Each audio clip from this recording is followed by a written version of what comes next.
Ma'am, thank you for taking the time to join us today, and thank you for taking the opportunity to visit with us, because you're in quite a hot seat, and I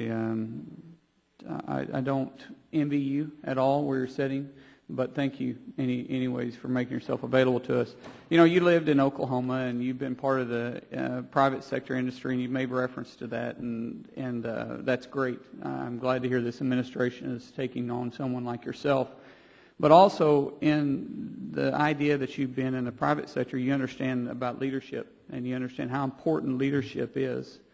But what we continue to see from the president and his type of leadership is that he's literally blindly leading his ideals down the road with the idea of trying to say that he's got the interest of the low-income individuals, the middle-class individuals, and jobs on mind every day. And he constantly reiterates this over and over and over again. He says, I've got job packages, but yet his war on coal is going to punish exactly those people that he says on one side of his mouth he's trying to protect.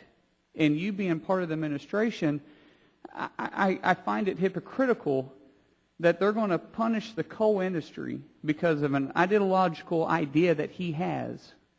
He's going to take jobs away from that sector. He's going to punish those states. And that loss is going to be passed on to every individual that lives in this country through either pain. The question that I have is, where do you fit in this administration?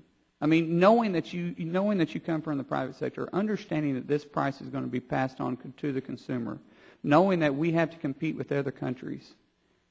At the end of the day, if we destroy coal and we take it out of all of our power plants and our energy starts going through the roof and we're 100% dependent on, let's say, natural gas and the price fluctuation that happens with natural gas, how can we deliver consistency across the board? Well, Congressman, no question in my mind that I'm working for a leader, and I'm working for a leader that appreciates my background in business, and he's talked consistently with me about that. He knows that I employed 11,000 people in my prior job at REI, and but in all due respect, this president hasn't employed anybody, and so I don't know if he understands the ripple effect that's going to happen, or if he does, he's not being honest with the American people.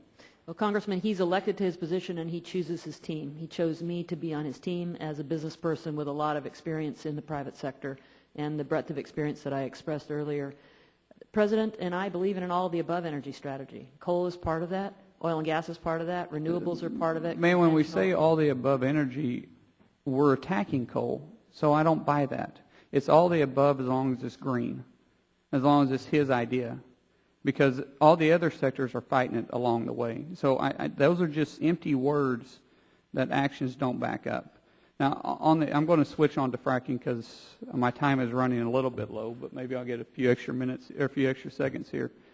We have talked about frack focus several times in here, and I've heard you reply to it as not being perfect. Is that correct? Can you give me any branch of the government that is perfect? Frack focus is not a branch of government. I know that, but we're wanting to put underneath the government regulations, and we're saying that frack focus isn't perfect, but I have, in my experience, every time the government gets involved in it, they seem to make it a lot worse, and the way I like to deliver it in Oklahoma, they screw things up. Congressman, in the private sector, I've never worked for a perfect business. I've never met a perfect person. No, absolutely not. But we handle things better in the private world than they do in the government world. Now, switching on to or going on down that road, being that you're from Oklahoma, you lived in Oklahoma, you've worked in the oil industry, you know that Oklahoma's been fracking since '49. We have over 193,000 current wells, 10,000 permits issued just last year alone. And we do a pretty good job regulating ourselves. And we haven't had one incident or anybody in the country that we can show that has contaminated any water. Can you show me or tell me any state that's not doing a good job regulating the industry? Congressman? Real briefly, go ahead. Okay. There are states that don't have regulations at all for fracking because it hasn't been done. Because they're not fracking in that state yet. Because it hasn't been done in the past, but it's something that is happening now because of changes in technology, and they're asking for our support.